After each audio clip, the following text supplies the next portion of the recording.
খড়গপুরে চায় পে চর্চায় বসে ফের তৃণমূলকে নিশানা করলেন দিলীপ ঘোষ। এবার সরাসরি অনুব্রত মণ্ডলকে নিয়ে দলকে আঘাত নিলেন বিজেপি নেতা।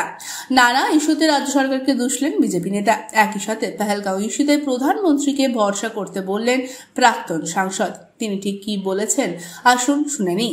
অনুব্রত প্রকাশ্য মিডিয়াতে যেসব ভাষা বলতেন সেটা সবাই জানেন, কিন্তু ফোন করে বিভিন্ন অফিসার থেকে আরম্ভ করে সবাইকে তিনি এই ধরনের কুভাষায় কথা বলতেন। আর আমরা আগেও দেখেছি দাঁড়িয়ে বলতেন গাঁজার কেস দিয়ে দেবো, ভিতরে ঢুকিয়ে দেবো, এবং এই কাজগুলো উনি করিয়েছেন। বহু লোককে গাঁজার কেস ইত্যাদি দিয়ে অ্যারেস্ট করিয়ে আমাদের কর্মীদের হাজার হাজার কর্মীকে কেস দিয়েছেন। তিনি কে দিয়েছেন? এই পুলিশই দিয়েছে তার কথায়। আজ পুলিশ যখন কথা শুনছে না তখন তাকে গালাগালি দিচ্ছে না, প্রকাশ্যে সেটা এসে গেছে, কেউ না কেউ বাইরে করেছে। এটা টিএমসির প্রশাসনের ভেতরে এবং পার্টির ভেতরে পরিবেশ।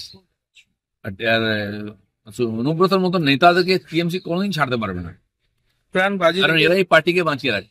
উনি 550 কোটি টাকা কামিয়েছেন, কিন্তু পার্টিকে তো 1000 কোটি টাকা দিয়েছেন। সেই 1000 কোটি টাকা ঋণ পার্টি শোধ করতে পারবে না।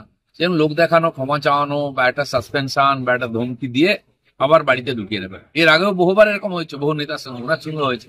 তো টিএমসির কালচার, তার নমুনা হচ্ছেন অনুব্রত, এবং তিনি যতদিন পার্টি থাকবে পার্টিতে নেতা থাকবে। পুলিশ কি স্টেপ নেবে, ওই জেলায় কে ডিএম হবে, কে এসপি হবে, এটা অনুব্রত ঠিক করতেন।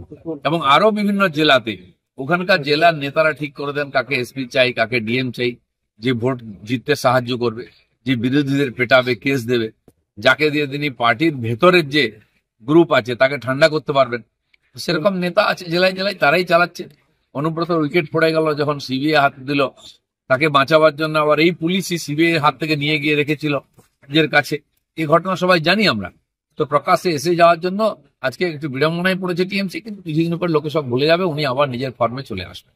বরেন চক্রবর্তী এর আগেও তার পার্টির লোকদের সম্বন্ধে কি বলেছেন, ওনার কেমন লোক, বিভিন্ন প্রেসে নাম জড়িয়ে সবাই জানে। কিন্তু যে অপারেশন সিঁদুর নিয়ে সারা দেশ গর্বিত, আমাদের সেনাদের যে পরাক্রম, তার জন্য আমরা গর্বিত।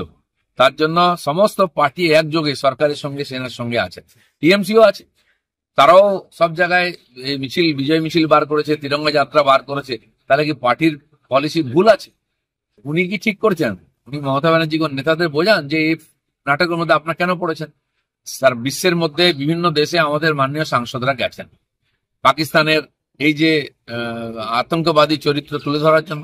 তার মধ্যে তাদের পার্টির এমপিও আছেন, তারা গিয়ে ভারতবর্ষের সরকারের প্রশংসা করছেন, ভারতের জনতার, ভারতের সেনার প্রশংসা করছেন। তাহলে কোনটা ঠিক? অভিষেক ব্যানার্জি ঠিক, মমতা ব্যানার্জি ঠিক, নাকি নরেন্দ্র মোদী ঠিক?